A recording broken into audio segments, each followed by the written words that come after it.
maswera sei mudare. Tadzoka zvekare vedare nemamwe mamessages kuri sei kwose kwamungava muri kumativi mana enyika. Regedzai tibva tapinda mumamessages edu atadzoka takakubatirai. Message yedu yekutanga yakamira sekudai so: hanzi makadi zvenyu mukoma, ndinokumbirawo kuti munge muchindiposterawo nyaya yangu makavigawo chitupa changu kunyange makore angu vanzai, nekuti ndinoshanda usa security guard. Saka chechi iyi mukoma Nashi pacho pandiri kushanda security guard ndeye kumusha, uye zvekare it is a Pentecostal church. Ndichitangawo kuenda kuchechi uku it was because ndakangoitawo zvekungomanikidzwawo noumwe muvakidzani wangu, saka ndakazoti ndaenda kuchechi kuya ndokubva ndazomanikidzwa kuti ndige ndichizotendeuka kuda kungobvisawo nyaya dzemukoma, sezvo tainge tapiwawo tumahampa twedu, takapiwa ka 12.5 cabbage, 2 liters yemafuta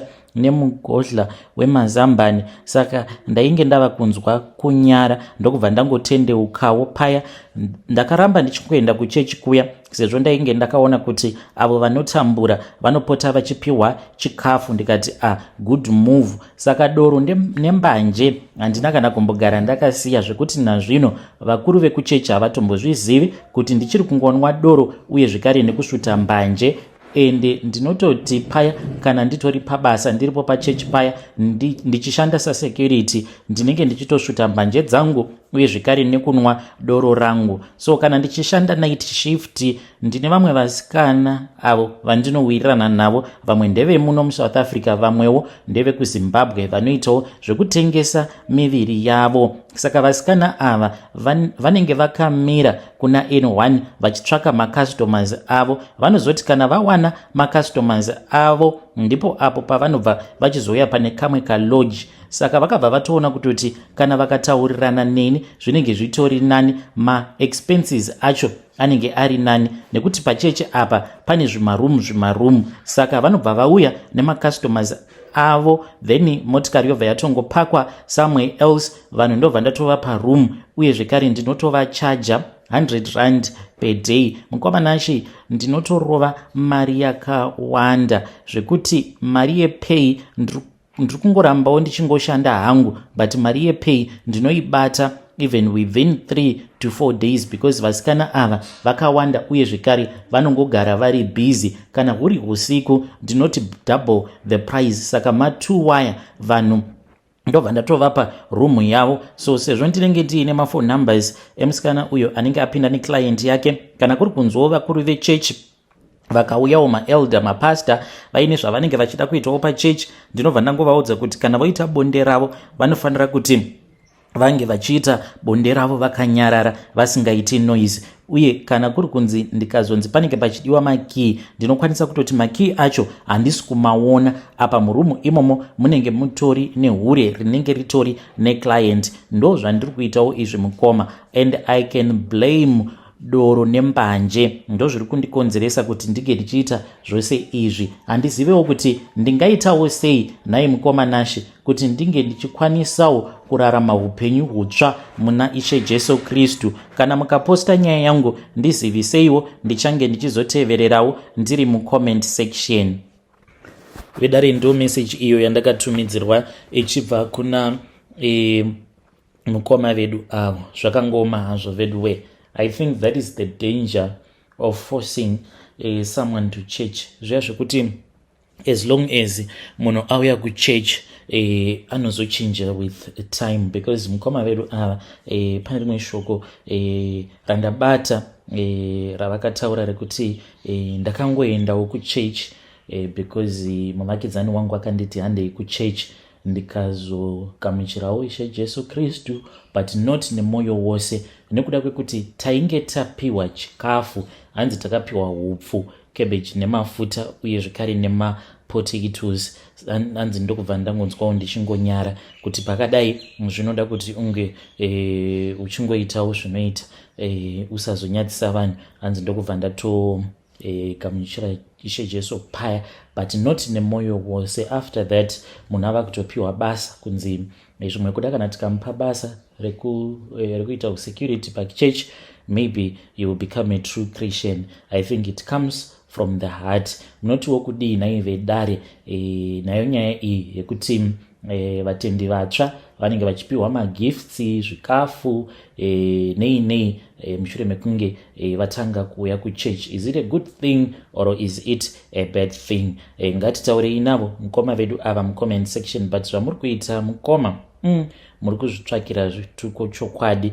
Munoreva kuti mungashinga kuti muimba yaMwari moti vasikana vaya vanoita zvekutengesa muviri mobva mati aiwa uyai zvenyu nemakastomers enyu. Hana yenyu munoreva kuti haimborovi mukoma, haitomborovi pamunenge muchigamuchira mari muchitoziva kuti this is what you are doing. Dzimwe hustling dzacho zvakangoma hazvo vedu we. Regedzai tibva taenda panyedu inotevera. Nyedu inotevera yakamira sekudai so. Hanzi makadi zvenyu mukoma, ndinokumbirawo kuti munge muchindiposterawo nyaya yangu makavika chitupa changu. Ndakapona nepaburi retsono. Kutaura kudai ndiri kunoku kuZimu, handifungi kuti ndinozodzokera kuSouth Africa ini. Chero zvazvaita mukoma, chakaitika ndechekudai so. Ininiwo ndakataura naboss painge paine madhiri atainge tichifanira kuti tinge tichiita, saka aida mari refu. Then boss vangu vakabva vanditi vaikwanisa kutora mari kubank, ndokubva vazongoti ndichazozviita next time, zvezvikwereta ndizvifarire. Mukoma nacho ndakavabvunza kuti bhengi rainge tichida kuvapa mari, ndokubva vanditi up to 180,000k. Ndikabva ndati imari yakawandaka iyoyo. So ndakangoramba ndakanyarara. Zvandakazoita mukoma ndezvekuti ndakazotumwa kuti ndige ndichinopa imwe client quotation. Mushure mekunge ndaenda kuya ndo pandakabva ndazodzoka neinvoice kuna boss, vakabva vazosaina. Saka ndakabva ndazokanganwa invoice iyoyo iri mumotikari mangu. Ndakazoti ndava kudheni, ndikabva ndati kufunga, ndikabva ndati pano ndinokwanisa kutorova mari. Ndakabva ndazofojera signature yaboss vangu, ndikabva ndazotora that other letter of approval and I mailed it back to the bank using company account. Ndaiti zvose zvandinenge ndichiita, ndinenge ndichideleta my emails mukoma. Loan was approved. Mushure mekunge yaitwa approved, I used a secondary business account, ndokubva ndadeleta ma notification ose nekukasika. Then ndokubva ndachizozvi forwardira mari iyoyo muaccount yangu apa, iaccount yandakatongovhurirwawo neumwe muSouth African. Mukoma nashi ndakawithdrawa mari iyoyo, yakanditorera mazuva kuti ndige ndichiwithdrawa because kuti ndige ndichiwedzera limit ndainge ndisingakwanisi, nekuda kwekuti kuwedzera limit kuti ukwanise kuburitsa mari yakawanda on a daily basis inenge yava kuda selfie. Ndokubva ndatotora mari yangu ndikabva ndazouyawo kunoku nemhuri yangu. Kutaura kudai so mukoma nashi takatobvawo mukutotenga kamotikari kedu nekastendi kedu. Kamari katasarwa nako ndoda kutoti ndige ndichitotuma muzukuru wangu kuti ange achienda kunondihodhera muMessina. Ndiyo confession yandiinayo mukoma nashi. Kana mukaposta nyaya yangu ndiziviseiwo, ndichange ndichizotevererawo ndiri mucomment section. Vedare ndo message iyo yatakatumidzirwa ichibva kuna mukoma vedu. Mukoma ndimi umwe wevamwe vanotiparirawo munyika dzakaita sana South Africa, because nyaya dzakadai kana dzikazonzi dzazobuda kana munews kana kumafacebook, akomanaka zvinhu zvinenge zvatoshata. Asi ngatitaurei navo mucomment section. Regedzai tibva taenda panyedu inotevera. Nyedu inotevera yakamira sekudai so. Hanzi makadi zvenyu mukoma, ndinokumbirawo kuti munge muchindiposterawo nyaya yangu makavigawo chitupa changu. Ndauyawo pano ndiine confession yangu iyo yandiinayo. Ndinoda kureurura mukoma kuti ndakaurayisawo umwewo munen'ina wangu. Zvakaitika ndezvekudai so. Munen'ina wangu uyu we only share the same father but we do not share the same mothers. Saka amai vangu mushure mekunge vafa, then ivo amai nini vakabva vazouya paya vakabva vazozvara munen'ina wangu, but vakabva vazotanga kundibata rough, vaindishungurudza vachindirova, and my dad was in support of that, and vaitowedzera kundirova kana vakaudzwa naamai nini kuti ndamurova. So ndakangokura ndiine that bitterness towards amai nini vangu kuti she had replaced my mother. On top of that vobva vandishungurudza zvekare, saka ndakabva ndachizotanga kuvenga munin'ina wangu uyu simply because her mom was mistreating me. So amainini ava vakazoshayika. Ndichakuudzai zvakazoitika mukomanashi kuti amainini vange vachizoshayika. Saka ininiwo nemunin'ina wangu takazongotanga kungoitawo bond even though ndainge ndichiri ndakamuvenga. So aiva munhu wekuti aiva nechipo chekuimba, akatoimba nemamwe maartist, atori nemukurumbira as a backup singer. Takabva tachizouyawo kunoku kuSouth Africa. Mushure mekunge tauya kuno kuSouth Africa ndipo apo pandakazonzwa iye achiti kwainge kuine umwe muimbi ainge achuya kuno kuSouth Africa, so she was going to be booked as a backup singer. Akatoenda kuya akatodzoka akabata kamari kake. Ndikabva ndanzwa ndichirwadziwa mukomanashi kuti munhu uyu ari kutoita mari apa. This singer was even saying kuti she wanted to go with her on her gospel tour ku UK. Ndikati ku UK munhu uyu angaenda ku UK? Hakuna zvakadaro. Akandikumbira mari yepassport ndikamunyima, and ndaitomuitira minamato mumwoyo mangu kuti hauna kana chaunombofa wakabuda nacho iwewe. Saka zvainge zvava kundirwadza kuti saka minamato yangu yose iya yandaigara ndichiita yekuti hakuna kana chaunombofa wakabuda nacho, it means kuti those prayers have been unanswered. Ndakabva ndati izvi zvava kutoda kuti ndinge ndichiita physical zvekungoramba ndichingodemba mumwoyo mangu kuti anofanira kuti anga achizofa ari rombe achingoita zvechihure zvekuchinjanisa varume. It is not going to work like that. So what I did mukomanashi, ndakabva ndachizoenda kumusha. Pandakaenda kumusha ndainge ndiine mari, ndikabva ndazoendawo kune imwe ng'anga iyo yakazondibatsira ikabva yazondichaja $130 kuri kuda kuurayisa munin'ina wangu uyu. So she passed away in an accident. Akatokwira bhazi rake zvakanaka ndokubva abva kuno kuSouth Africa ava kuuya kuZim. So bhazi iri rakati riri parecess paside peroad. Hamene kuti chii chainge chaiitikawo. Kamwe kaHonda Fit kakangoya kari muspeed ndokubva kakwevewa nemhepo idzo dzandainge ndasundidzira kwaari kachinopinda mubhazi mukoma. Kakanorovera nekumashure kwebhazi kakaita kubondana, and vanhu vainge varimo muHonda Fit imomo vari vaviri vose vakabva vafira paspot, including my sister. But my sister iye akafa asina kana ma-injuries, akangorohwa neshock from that impact ndokubva atongofa. So that is how she passed away. Mushure mekunge azoshayika akabva achizotanga kuuya kwandiri achindinetsa chiri chipoko. The first time pandakamuona mukoma, iniwo ndinoshanda mumaIndia, saka from Monday up until Saturday kuma12 ndinenge ndichishanda stay in. So ndine karumu kangu. So murumu umu mukoma mune fitted wardrobe.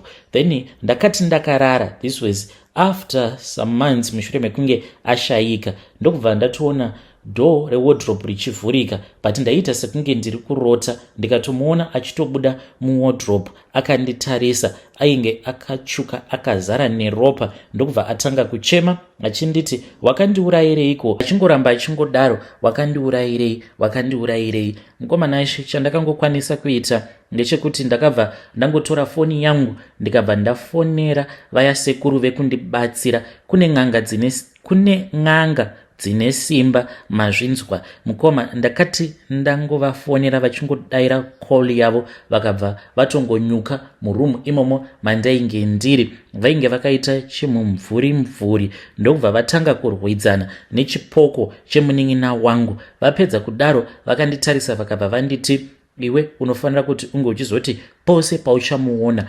umutukirire wazvinzwa. Unofanira kuti unge uchituka chipoko chake ende chitsvaka mari nekukasika. Ndikabva ndati mari nhai sekuru yandinofanira kuti ndige ndichitsvaka. Vakabva vanditi kana ukakwanisa kundiwanirawo 7 wobva wauya kumusha, kunyange ukawana half nekukasika, nekuti ari kutoda kutoti unge uchitofa manje ipapapa. Kunyange ukatowana mari this month end chitouya kumusha. Ndikabva ndati zvakanakai. Ndakabva ndanyepera murume wangu kuti ndainge ndichida mari yekuti ndige ndichitanga kaproject because ndaiziva kuti aikwanisa kuzondipa mari iyoyo. Ndikabva ndabatanidza nemari yandainge ndiinayo after that ndokubva ndadzokera kumusha. Hakuna kana wandakamboudza, ndikaenda kumusha mukoma ndokubva ndazombonogara kumba kwenyanga iyaya. Saka mweya wemunin'ina wangu wainge uine shungu. Sekuru ava vakazama plani dzose kuti vange vachimufuratidza nekumutsipika, but aitova neshungu zvisingaite, zvekuti akabva atombodzipa umwewo mukadzi ainge achiridza hosho mudare ravo sekuru. Akatosvika pakupupuma furo ende achitotaura ega kuti ndinokadzipa kakadzi aka, mazvinzwa. So sekuru ava ndopa vakabva vazoti kwaari, iwewe chiuya pano sawira. Vakabva vatanga kutaura nemhepo iya mukoma kusvika vazowirirana. Iye shungu dzake dzainge dziri dzekuda kundiuraya, saka vakabva vazomushandisira mushonga, vakabva vamudzimaidza ndokubva vamuudza kuti ndava kuda kukutuma ndikanzi iwe uchitaura zita reuyo wauri kuda kuti tinge tichizoparadza. Saka ndakabva ndataura zita reumwewo munin'ina wangu ari kuno kuSouth Africa, but sekuru vakazozvichinja manje vava kushandisa glazi ravo mushure mekunge mhepo yemufi yaenda. So ipapo takabva tatomuudza kuti urufanira kuti unge uchienda kunorova munhu, kumuuraya zvekare nekunwa ropa rake, wazvinzwa, uregedze kungoramba uchinetsana neni. Mhepo ndokubva yaenda. Mhepo yakati yaenda ndopavakatora glazi vakabva vaita zvavakaita paglazi, vachidaidza zita raamainini vandichangoti memory, vachingoti memory, vachivadaidza mainini. Mainini ava vakabva vatouya muglazi. Panguva yacho iyoyo mhepo iyi yainge ichitoenda kune munin'ina wangu kuti inge ichienda kunomurova mukoma. Takaita zvinhu zvacho nekukasika, amainini kuzonosvika vachinobuda muglazi. Vakati vabudikira muglazi ndokubva sekuru vaya vachizodaidza mhepo iya, vakabva vati kune chipoko chemunin'ina wangu, chiregedza zvako kuzvinetsa nekumutsvaka memory nekuti tamuwana, sezvo iye ainge akadzimaidzwa. Ndokubva adzoka achingonopindamo makaremo muglazi imomo ndokubva atodzipa amai vake. Daitovaona mukomanashi vakatanga kubuda ropa mumhino, munzeve uye zvekare nemaziso. Ropa rakangotanga kungoyerera. Vainge vakadzipwa nechipoko chemwana wavo vakabva vazofa. Ndiyo confession yangu yandiinayo mukomanashi. Kubva ipapo zvakabva zvazomboti dzimukei, asi ipapa pamukoma ndakatoshamisika because nderimwe zuva ndainge ndiri ndega. MaIndia andinoshandira vainge vakaenda kuAmerica because vakatondiudza kuti muna 2026 vari kuda kuti vange vachizorelocata vachienda kuAmerica, hanzi kuOklahoma ndokwavanenge vava kugara. Vane hama dzavo dzinogara ikoko, saka vainge vakangoendako semavisitors kuti vange vachimbonoona nzvimbo vasati vazorelocata from South Africa. So ndakati ndapedza kuwacha mukoma ndokubva ndazotoenda hangu kuseri kuti ndige ndichienda kunoyanika hembe dzangu. Kunodai wanikwe munin'ina wangu ainge atori busy achitoyanika hembe. Ndakashamisika mukoma because chiwashing basket chandainge ndakatakura ndichinochitarisa ndikabva ndaona kuti mainge musisina kana hembe dzose dziya dzandainge ndatora kubva muwashing machine ndichidziisa imomo muchibasket chiya. Iye hameno kuti ainge akadzitora sei, uye zvekare ainge akabata chimwe chiwashing basket, but chiwashing basket ichi chaainge ainacho chainge chakatosiyana nechangu chandainge ndiinacho, nekuti changu chainge chiri chegreen, icho chaainge akabata chainge chiri chebrown. Akangoti azviona kuti ndainge ndamuona ndokubva aseka. Mukomanashi akaseka zvekuti ndakabva ndatanga kunzwa musoro. Voisi rake raita sekunge rainondipinda murozvi richindibaya-baya, ndokubva azonyangarika mushure mekunge ndatanga kuchema ndichiti sorry. Garden boy akabva atouya, umwe mudhara wandinoshanda naye akati, kochi naiwe Martha, not my real name. Ndokubva ndazomunyepera kuti ndainge ndafonerwa kumba zvinhu zvainge zvisina kumira zvakanaka. Mukomanashi ndakabva ndatongodzikamisa hana yangu ndikaenderera mberi nekuyanika hembe dzandainge ndichida kuyanika. All of a sudden basket riya rainge ratonyangarika, uye zvekare hembe dzose dziya dzandainge ndamboona achidziyanika dzainge dzadzoserwa zvekare mubasket randainge ndakatakura. Ndiyo confession yangu iyo yandiinayo. Mukomanashi ndichiuyawo panapa I know kuti people are going to judge me, but ndainge ndichiraramiswa nzima navo amainini ava. So at that time I just thought kuti she deserved it, but bitterness mukoma led me into doing all of these things.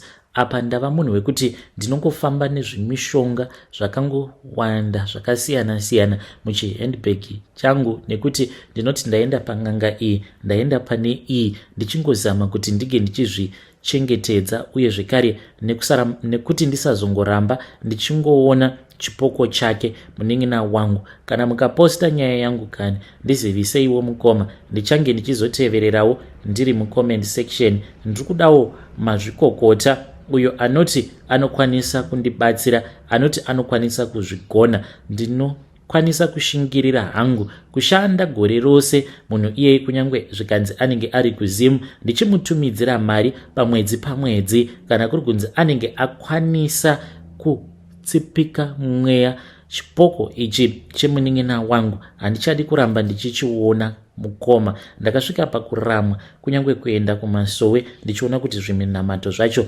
hazvishandi. Vedare ndo message iyo yandakatumidzirwa ichibva kuna ndo message yandakatumidzirwa ichibva kuna vanzvadzi vedu. So nezuro ndakataura nevamwe mukoma vedu avo vandakataura navo, vakangouya kwandiri vakabva vati mukoma ka vanhu vazhinji havo vanozongojaja munhu anenge auya achiti ndakaromba, like in my own case. Mukoma Nashe, if you knew what I am going through, you will understand why ndafunga kuromba, ndatotanga process yacho yekuromba. Ivo vari kuti zvinhu zvavo zvakavharwa neveukama. Ivo vainge vachiti muno muSouth Africa vane dzimba, zvekare nekuZimbabwe vane dzimba. Saka hanzi I am only surviving on one of the property that I have, and I had invested almost all of my money into these properties that I had bought. Muno muSouth Africa mukoma ndine dzimba dzinokwana idzo kuita 7 dziri mumalow density areas. Then kuZimbabwe zvekare ndine dzimwe dzimba 3, one ndo iri kumasuburb kuBorodale, then the other one imwe iri kuAvondale, then ndine imwe imba iri kuGlenora. But mukoma Nashe, I struggle a lot to make any money out of these houses. Ndakauyawo kunoku as a teacher ndikakasika kushandisawo mukana, then I took all of these houses. Pandakatanga kuita izvozvizvi zvereal estate ndakatomboita mari, but now zvinhu zvakadzvanya mukoma. When you post my story, please tell me, ndichange ndichizotevererawo ndiri mucomment section. Saka ndakaendawo kune vamwe madzimai avo vakandiudza kuti pane akandisungira chiraramo, uye zvekare akatopika mhiko yekuti ndichafa ndiri rombe ndisina kana chandiinacho. So ndo pandakabva ndazoenda kune vamwe sekuru ndichida kungobatsirwawo. Saka mukuzonobetserwa ndakabva ndazonzi hakuna munhu anongotanga business asinawo chaanenge akatsika. Ndokusaka ndakazosarudza kuti ndinge ndichingopiwa mushonga wandakapiwa, but mushure mekunge ndapiwa mushonga uyu ndakabva ndachizotangawo kuona mamwe machannels epano pasocial media, mamwe andisingakwanisi kutaura mazita awo. Saka ndo pandakabva ndazoziva kuti kana ukapiwa mushonga wabva wanzi mhiko yacho unofanira kuti unge uchizodai ndokutoromba kwaunenge watoitiswa ikoko. Saka mhiko dzandakapiwa ndakanzi handifanire kuti ndinge ndichidya muramba, uye zvekare kupota ndichidya nyama inenge isina munyu. Ndo zvandinofanira kuti ndige ndichiita izvozvo, nekuzodya chikafu chinenge chabikwa ndisipo handitendedzwi, nekudya sadza rinenge ratonhora handitendedzwi, kana kudya derere. mukoma Nashe, kana ndakazvitarisa nenhamo yose yadainge ndakatarisana nayo neyandichiri ndakatarisana nayo mukoma, I feel as if I am left with no option. Hama dzangu, handina gomo randisina kukwira ini ndichinamata ndichiti Mwari wangu ndinzwireiwo ngoni kani. Ingawani pandakatenga dzimba idzi ndaitouyawo kwamuri praying unto you, telling you to bless me and thanking you for all of those blessings. Ingawani chegumi ndaibvisa 1 panguva iyo yekuti zvinhu zvangu zvainge zvichiri kufaya.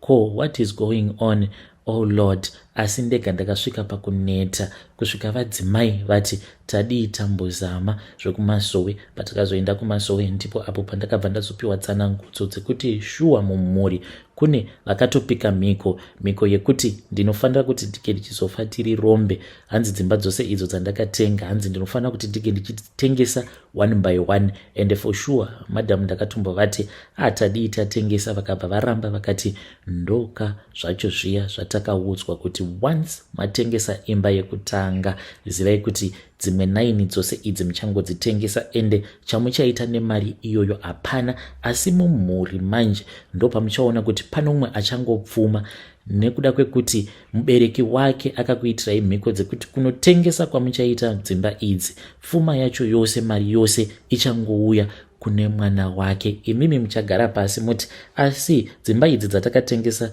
mamillions mamillions acho akaendepi? Kuzotonosvika mapfurwa nepfuti imi muno muSouth Africa mava kuzama kuronda dzimwe mari dzenyu. Ndo tsanangudzo dzatakapiwa. Hama dzangu, kuromba hakusi kunzi unenge uchida. Ndazosvika pakuzvionerawo ndega pamunhu sefodya, ende ndaimbovawo umwe wekuti ndaiti kana ndikanzwa zvichinzi uyu akaromba ndaitomutukirira munhu iyeye nekutomunamatira, asi handina kuzozivawo kuti nerimweni ramazuva ndichazouyawo kwamuri mukoma, munhu wandisina kana ukama naye, wandisingambozivi. Ndotanga kukuudzai nhamo dzangu dzose dzandakatarisana nadzo.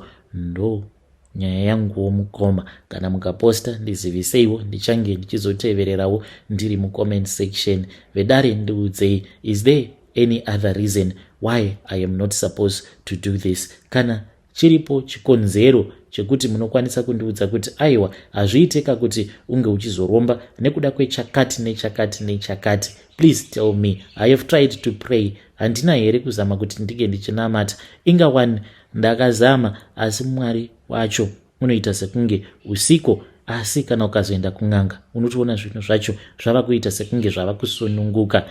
Mukoma, please post nyaya yangu, ndichange ndichizotevererawo ndiri mucomment section. Hey, vedari ndo message iyo yandakatumidzirwa ichibva kuna mukoma vedu avo. Zvakangoma hazvo vedu we, ngatizamei kuti tinge tichitaura navo mucomment section. Zvakangoma hazvo vedu we. Pakaipakane hanzi mukanzwa zvichinzi munhu aromba, do not be quick to judge him, nekuti hauzivi chakonzeresa kuti ange achizoromba. Munobvumirana nazvo here nhai vedare? Asi nhai mhuri yeZimbabwe, why are we so cruel like that to each other? Hey, why are we so cruel to each other like that? Zvekuti munhu munomupikira kuti dzimba idzodzo 10 dzaakatenga achasvika pakudzitengesa dzose agosara sina kana chinhu. Wangu mwana mushure mekunge atengesa dzimba idzodzo ndiye achazova mupfumi. That is just cruel and evil. Why do we do these things? Unewo mhiko here dzawakatemererwa? Please come to my inbox and tell me your own side of the story. Zvinongorwadza hazvo vedu we. Inini ndinobva ndanzwa hasha ini ndikangonzwa munhu achinzi akapikirwa kunzi anofanira kuti ange achifa achitambura. My anger just goes through the roof. It is an evil thing to do to someone. Asi ngatizamei kuti tinge tichitaura navo mucomment section. Regedzai tibva taenda panyedu inotevera. Nyedu inotevera yakamera sekudai so. Hanzi makadi zvenyu mukoma, ndinokumbirawo kuti munge muchindiposterawo nyaya yangu makavika uchitupa changu. Ininiwo ndinoda kureurura mukoma nashe kuti pandainge ndiri form 4 handina kutozvizivawo, ndakazotozviziva manje mushure mekunge mudhara varwara. Saka panguva yacho iyoyo vaifungidzira kuti vainge vava kutoda kutofa, and I am here kuno kwandiri mukoma kumhiri kwemakungwa. Vakanditi mwanangu uya kuno, because there is something that is very important that I want to tell you. Mukoma nashe ndipo apo pandakabva ndazodzokera kuZimbabwe nemhuri yangu. Ndakasvika mukoma mudhara kana kutaura vainge vava kusakwanisa kana kutaura. He could not even recognize me anymore. but he then recovered all of a sudden. Ndokubva vachizokumbira muchembere nemabrothers nemasisters angu nekuti tainge takangoungana hedu pafamily house, vakabva vati ndikuda kumbotaura nemwana because I am the last born in the family. So mundara vakabva vachizotanga kuchema vachiburitsa misodzi. Ndikati ako mundara kuchi? Ndopa vakabva vazondiudza kuti pandakanyora O level, the reason as to why ndakabuda nema A+, it was because ivo vakaita zvekufojera results. So mundara wangu vainge vaine maconnections mukoma kuzimuseke ikoko, saka results angu ndokubva atongofojerwa.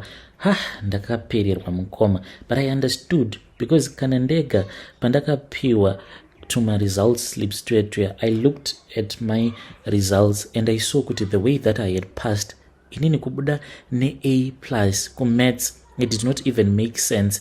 Like I was not someone that was dull, but I was an average. Munhu wekuti ndaitotarisirwa kuti kunzi ndapasa unge ndatobudawo nema C, but maths I knew kuti ndaitoita D or even an E, not kuti ndinge ndichinzi ndazopasa. No, I never thought of that. So I was shocked mukomanashi. Even some of my teachers, they were shocked by those results.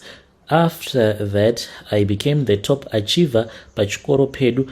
Then ndikabva ndachizoenderera mberi nezvidzidzo zvangu. Ndakaenda kuform 5 mukoma, ndaita kuvharwa nemabook because now I was into chemistry, physics. Hapana kana chandainge ndichimboona. Form 5 zvinhu zvainge zvakaoma. I was the last in the class. Apa ndainge ndakabva kuform 4 ndiri the topest achiever. So the teachers just thought kuti maybe I was getting distracted by some other things because I was into sport.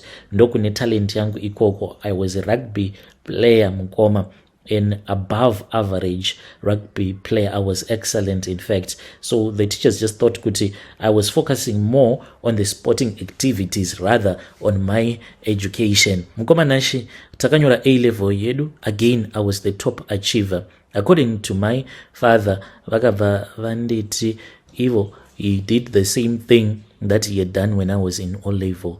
So ndokubva ndazowana bursary, ndokubva ndauya kunoku. When I came here, I then met my wife. She grew up kunoku, and then she helped me a lot because she was also in medical school. She does not know this.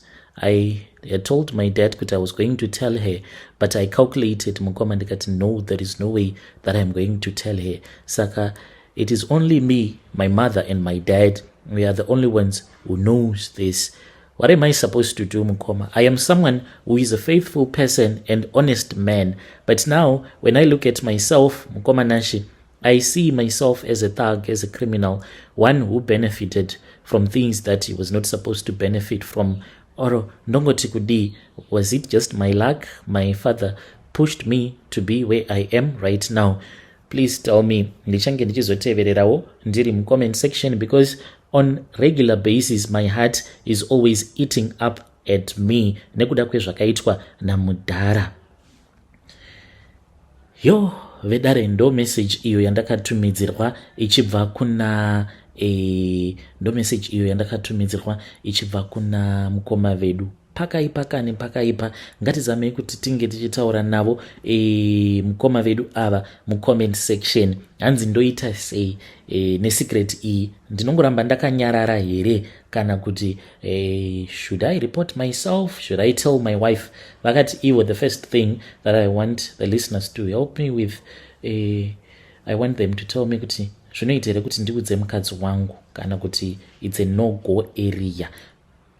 Zvakangoma hazvo veduwe, ngatizamei kuti tinge tichitaura navo mucomment section. Rekedzai tibva taenda panyedu inotevera. Nyedu inotevera yakamira sekudai so. Hanzi makadi zvenyu mukoma, ndinokumbirawo kuti muge muchindiposterawo nyaya yangu makavigawo chitupa changu. Ininiwo ndiri mudzimai uye zvekare ndine makore 24 years ekuberekwa. Ndikudanana nawo neumwe murume uyo wandakasangana naye muCBD mutauni imomo muHarare. Ndokubva andipfimba, ndakangomubvuma same time because ainge achidriva GD6 rainge risina kana manumber plate. Okay, mukoma nashi ndishuya panapa. I just have a small confession that I want to share with you. Anondijaja, you can judge me. Life is what you make of it, and it is time for you to enjoy. Kana usati watanga kunakirwa nekupenyu, use your beauty. Like, in all honesty, ndakanaka mukoma, ndinozviona ndega kuti ndakanaka. My mom always told me kuti I'm beautiful. Even my teachers always told me kuti I'm beautiful. Varume vanondinyenga vanondiudza kuti ndakanaka, uye zvekare kana kuchurch vanotondiudza kuti ndakanaka. So hell yeah, ndakanaka. Kana wakanaka wakanaka. Kunyange ndikaposta mapictures angu without even a filter, vanhu vanenge vachitofungidzira kuti ndiri kushandisa filter.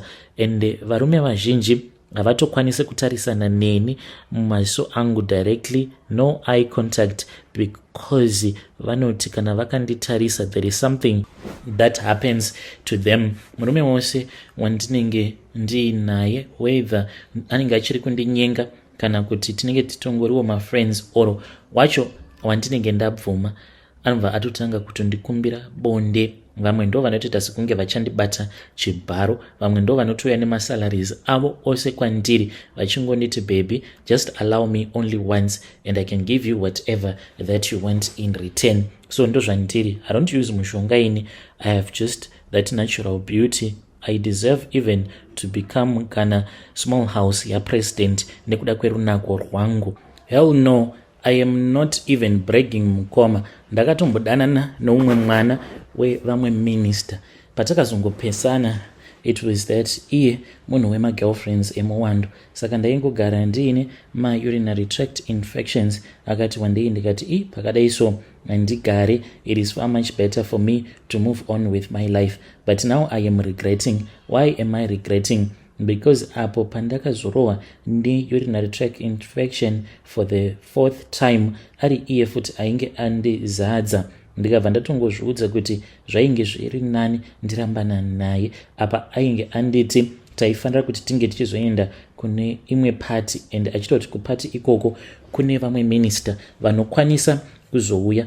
And mukomanashi, I regret a lot, because maybe ndingadai ndakakwanisa kuzowana macontacts avo, because ndiri that type of a person wekuti pose pandinenge ndasvika nekuda kwerunako rwangu, I will be standing out from the rest of the women that will be there. Zvekutoti minister ivavo dai ndakangoendako kupati ikoko, he was not going to get a chance. He had to propose love to me. So here I am stuck with this guy GD6. Ya kune vamwe vakadzi uko vanokwanisa kutovhunduka kuti yowe ndiri kudanana nembinga ine GD6, but isusu tazvijaira izvi mukomanashi zvekudanana nembinga dzine mari.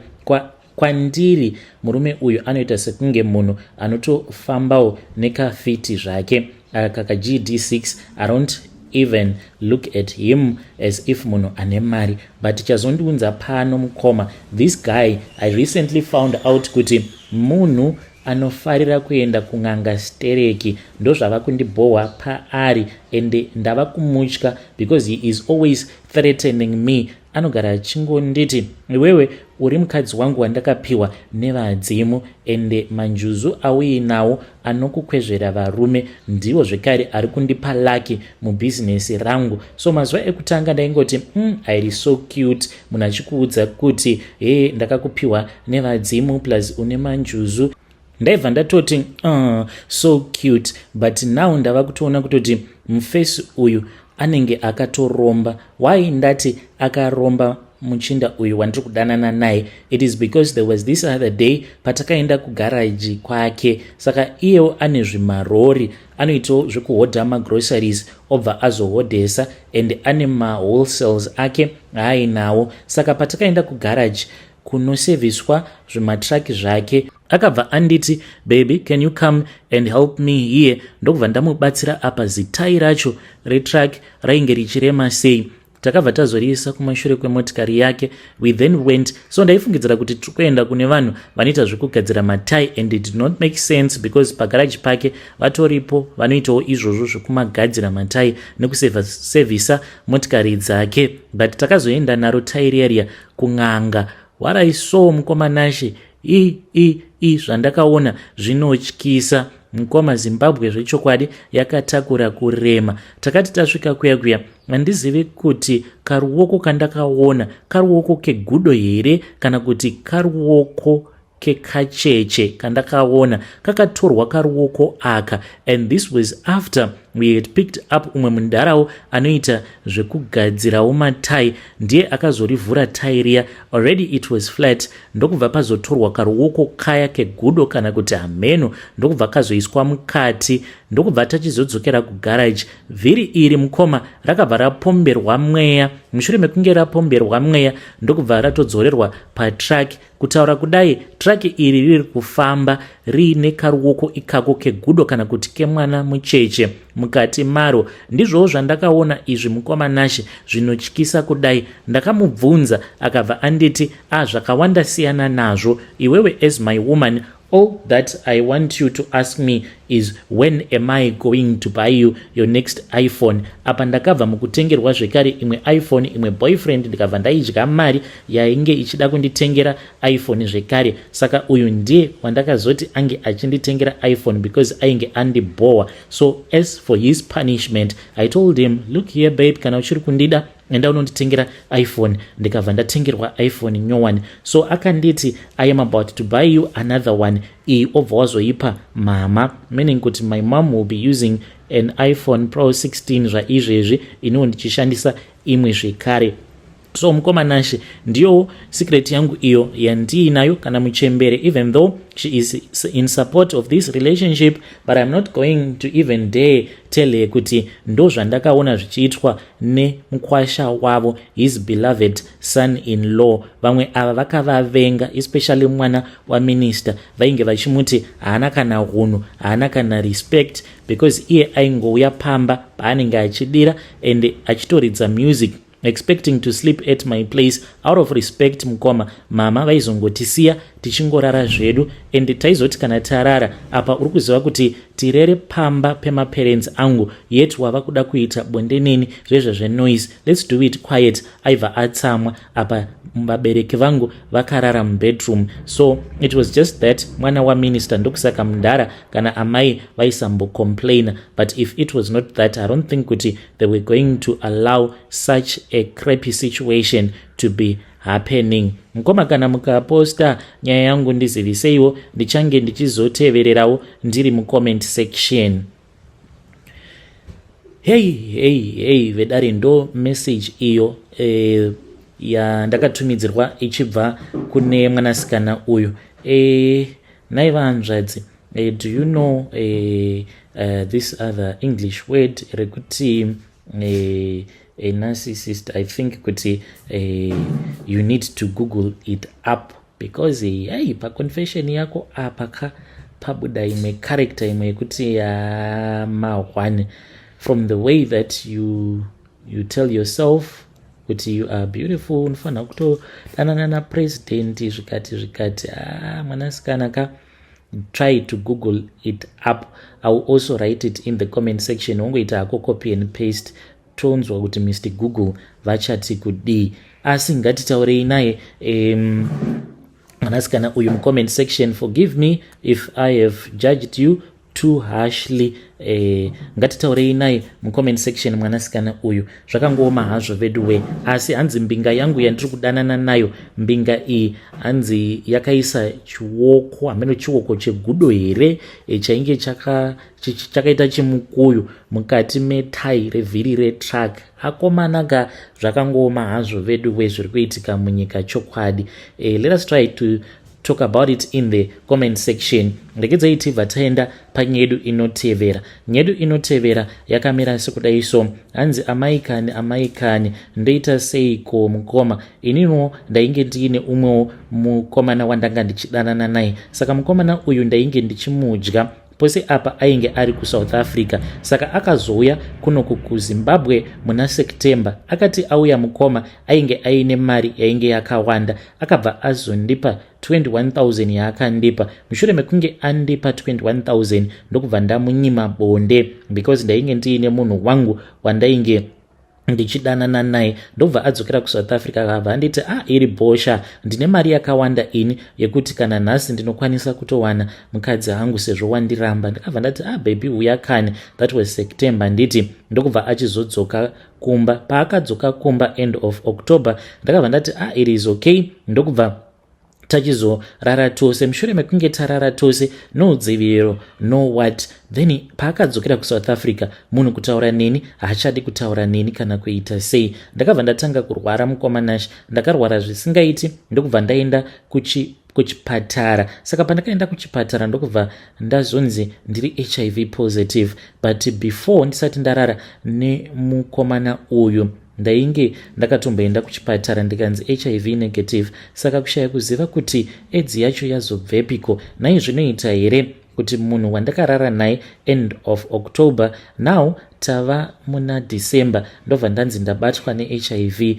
What really happened? Kuti mufesi wangu wandanga ndagara ndiinaye kuti ndiye andipa here chirwere mukoma, handitomborina kana mufaro zvachose. Ndibetsereiwo mukomanashe kana kuine manurses vanoziva kuti iyo AIDS yacho inombofamba sei uye zvekare inokubata zvaita sei ende inozonobuda kuchipatara zvaita sei. Ndichange ndichizotevererawo ndiri mucomment section.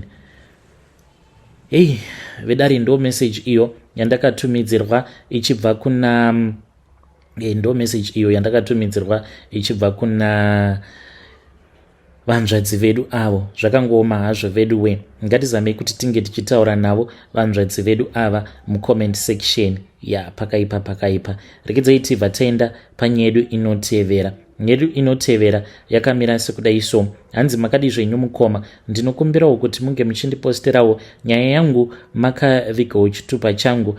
Ininiwo ndiri mudzimai uye zvekare ndine makore 36 years ekuberekwa. Ndauyawo pano ndiine secret yangu ende mukomanashi ndakatoroorwa zvakatonaka ndikachata, ndine vana vangu. I live a very peaceful life in a peaceful neighborhood, but ndakapiwawo dzimwe nhombo nevamwe madzimai nemurume wavo. Nhombo idzi vakanditi ndinge ndichizodzicherera pamba pemuvakidzani wangu nekuda kwekuti vainge vakanetsana kuchechi. Saka muvakidzani wangu uyu iyewo anoitawo zvekuprofita, saka vainge vakaita partnership, joint venture, ndokubva vatanga chechi yavo. Hamene kuti why vakazongotanga kungonetsana, zvimwe kuda pakuzonoshea mari apa ndo pakazoti netsei. Saka vakabva vazouya pamba pangu nerimwe zuva vachingoita sekunge vainge vachitsvaka muvakidzani wangu, yet vainge vachiziva kuti muvakidzani wangu ainge asipo, ainge akadaidzwa nemamwe macustomers avo kuCape Town. So mukoma ndo paakabva achizotanga kushamwaridzana neni, mukadzi wemuprofita uya kuzonosvika achizondiudza kuti vainge vachida kucherera nhombo pamba pemuvakidzani wangu. Ndakabvuma mukomanashi apa. Kubvuma kwandakaita ndaitoziva kuti ndichapiwa 30 US, but ndakangobvuma. Handizivi kuti vanhu ava vainge vatogara vandigadzira here kushandisirwa munamato or what. Ndokusaka ndatouyawo pano, ndoda kutonzwawo kubva kune vedare renyu kuti zviri normal here izvozvo zvandakaita kuti ndinopiwa 30 US dollars ndobva ndanzi nhombo idzi unge uchizodzicherera pamba pemuvakidzani. So zvandakazoita mukoma, muvakidzani wangu uyu akazoti adzoka nemukadzi wacho tinowirirana, but ufriendship hwacho hausi that deep. So mukomanashi ndakabva ndachizoenda pamba pake ndikamuudza kuti ndainge ndichitsvaka gavakava. Akabva anditi it is okay, torai. Mukoma ndakazoti ndaenda paya painge paine gavakava riya, ndichinotora gavakava uye zvekare ndichichererawo nhombo dziya, ndikasiya ndafushira zvekuti nhasi unochaiye kana vakanzi vaenda vakanofukunura vanotoona nhombo dziya dzitoripo padhuze neapo pandakatora gavakava. Saka nhombo idzi dzainge dzakaiswa mune kamwe kajira kered kainge kakabairirwa netsono. Ini handina kuda kubvunza zvakawanda mukomanashi, ndakangoitawo sezvandainge ndakanzi ndige ndichiita nemukadzi wemuprofita uya ndokubva azondipa 30 US dollars yangu mukoma. 30 US dollars ndo yandakapiwa padhiri iri.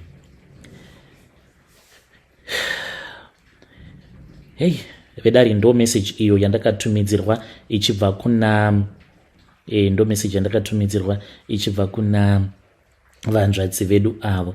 Zvakangoma hazvo vedu we. Hameno henyu mangwana ndo pamuchaona mava kutanga kunetswa nezvikwambo nei kokana nhombo idzodzo dzamuri kuti kana vakanochera vanotodziwana, kokana nhombo idzodzo dzakazopanduka kuita zvikwambo.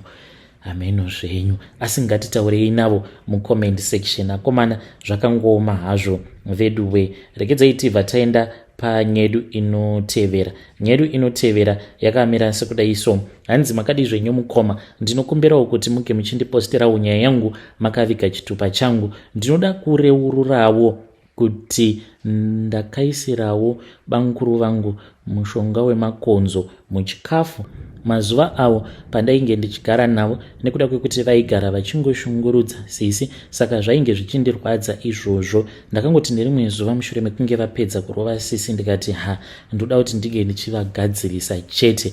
Ndo pandakabva ndazoti ndava kubika mukoma ndokubva ndazoisa mushonga wemakonzo muchikafu. Hameno kuti chii chakanyatsokuitika, because sadza racho iroro rakazotodyiwa nembwa. Ndakati ndapakura mukoma, pakabva pasvika friend yangu. Saka friend yangu uyu ainge achitya imbwa zvisingaiti. Ndokubva ndazomuperekedza ndikamubuditsa gate. Saka ndakangosiyawo dhoo mukitchen rakavhurika, imbwa ndokubva dzapinda, ndokubva dzatotanga kutodya chikafu chandainge ndapakura mukoma. Imbwa idzi mukoma dzakapera dzose kufa. Ndakazototangidza patsva kubika kuti 1 ndikatoona kutoti iyi yainge iri sign yekuti zvainge zvatoramba zvandainge ndichida kuita zvekupa banguru chikafu chainge chine mushonga wemakonzo kuti vange vachizofa. But ipapo pakafamba Mwari mukoma Nashe, because dai banguru ava vakazofa, hameno kuti ndingadai ndiripi kutaura kudai, pamwe ndingadai nditori mujeri zvangu. Kana mukaposta nyaya yangu ndiziviseiwo kani mukoma, ndichange ndichizotevererawo ndiri mucomment section. Vedari ndo message iyo yandakatumidzirwa ichibva kuna ndo message yandakatumidzirwa ichibva kuna vanzvadzi vedu. Zvakangoma hazvo vedu we. Wakamboisirawo here munhu mushonga poison muchikafu?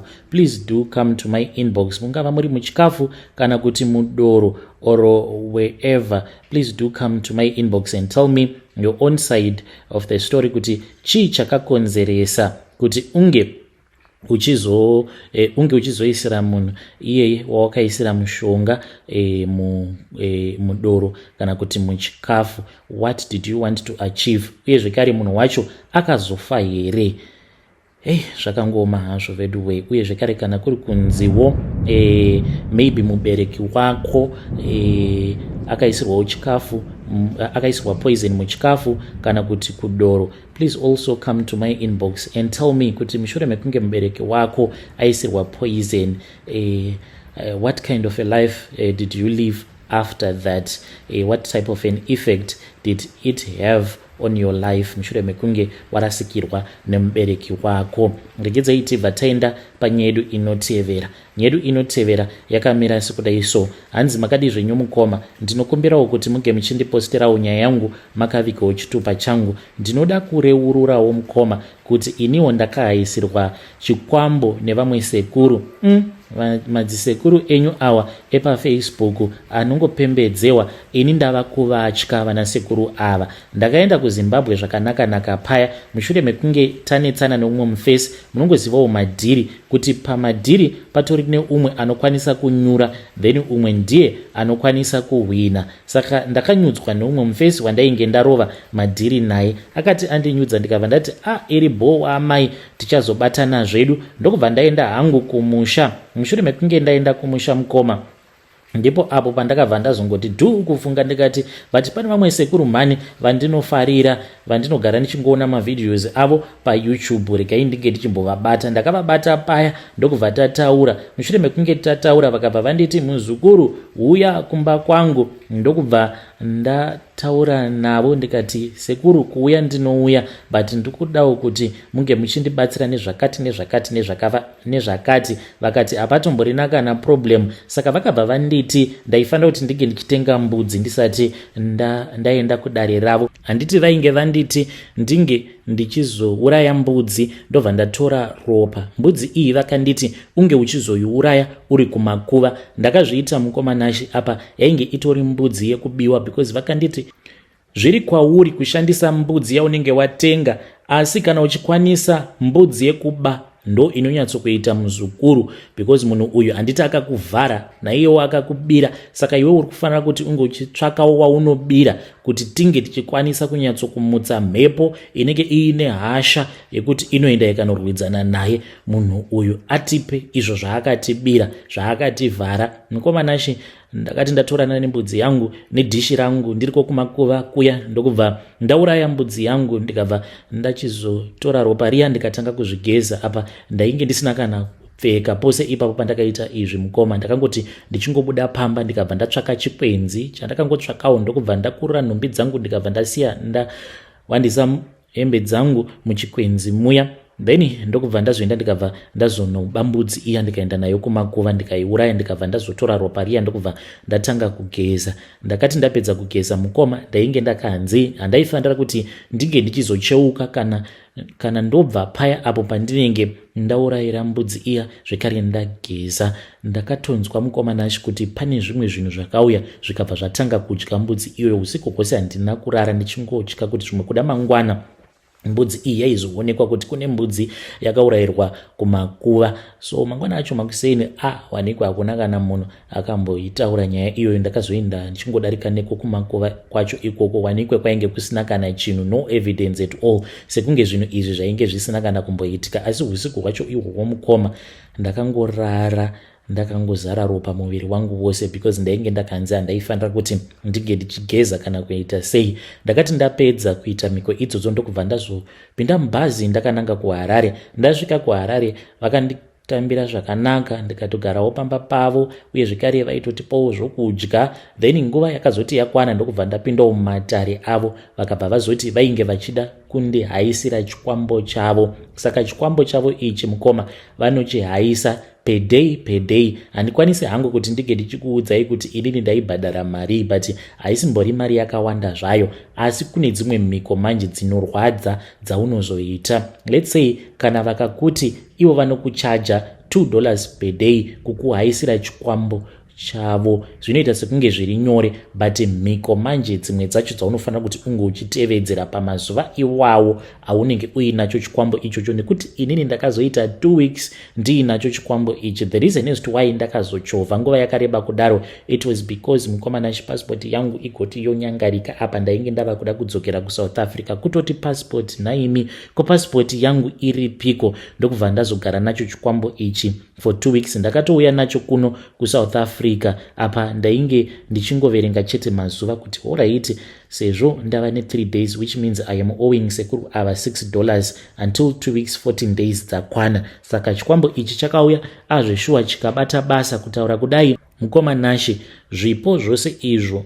mufesi uyu zvaainge akabata, zvaakazvarwa nazvo akapfumbata, zvakauya kwandiri zvakaenda zvikanobiwa nechikwambo ichi. Nekuda kwekuti iye akandishandisa ndokubva andivhara mari yangu, ndokusaka neniwo ndakazomutorerawo zvipo zvake. On top of that akabva andibhadhara. Asvuurwa nenhamo kani muchinda uyu. Ndivo vaitombofambawo nemazimotikari anodhura, but kutaura kudai vatova vana pombi yadonha chaiyo. Mukoma ndiyo secret yangu iyo yandiinayo. Saka dzimwe mhiko idzo dzandaipota ndichiita ndiri kuno kuSouth Africa ndiine chikwambo chavo sekuru ava, vakanditi mhiko idzodzo hadziudzwe kana ani. Zvimwe zvose zvataitirana mudare muzukuru wangu unokwanisa hako kuzvitaura, because unenge uchitondiitirawo marketing, vanhu vanozouya kwandiri. Asi mhiko ndo dzausingafanire kuti unge uchizodzitaura kunosvika muguva. Wazvinzwa here muzukuru? Ndokubva ndati zvakanaka henyu sekuru. Ndiyo secret yangu mukoma. Kana mukaposta nyaya yangu ndiziviseiwo, ndichange ndichizotevererawo ndiri mucomment section. Hei vedare ndo message yandakatumidzirwa ichibva kuna Haidi. Zvakangoma hazvo veduwe. Saka iko zvinozvi munoda kuti situation yemunyika zvinhu zvadhakwa zvekuti vanhu vava kurendesa zvikwambo. Zvakangoma hazvo veduwe. Hanzi kuchirenta chikwambo ichi hakudhuri, chinodhura ideposit. Unobhadhara deposit yaunozopiwa. Kana wabhadhara deposit wobva wapiwa chikwambo chako, and per day hanzi hachidhuri, handikwanisi hangu kukuudzai sezvavataura hanzi price yacho, asi maybe inenge iri $1 kana kuti $2 per day. Woenda nechikwambo chasekuru ava, asi hanzi mhiko dzacho ndo dzinorwadza. Ukanzwa munhu ava kuti as long as uinacho chikwambo ichi unenge uine mhiko dzaunenge uchifanira kuti unge uchitevedzera, mhiko dzinorwadza kudzitevedzera. I can just imagine apa hanzi hadzitendedzwe kuti unge uchizodzitaura mhiko dzacho idzodzo kusvika muguva. Akomana zvakangooma hazvo vedu we. Ngatizamei kuti tinge tichitaura navo mucomment section. Hey, pakaipa. Strange things indeed, they do happen in this world. Tell me what you think about this kurenta chikwambo. Ngatisanganei zvekare mune zvimwe zvirongwa zvinotevera.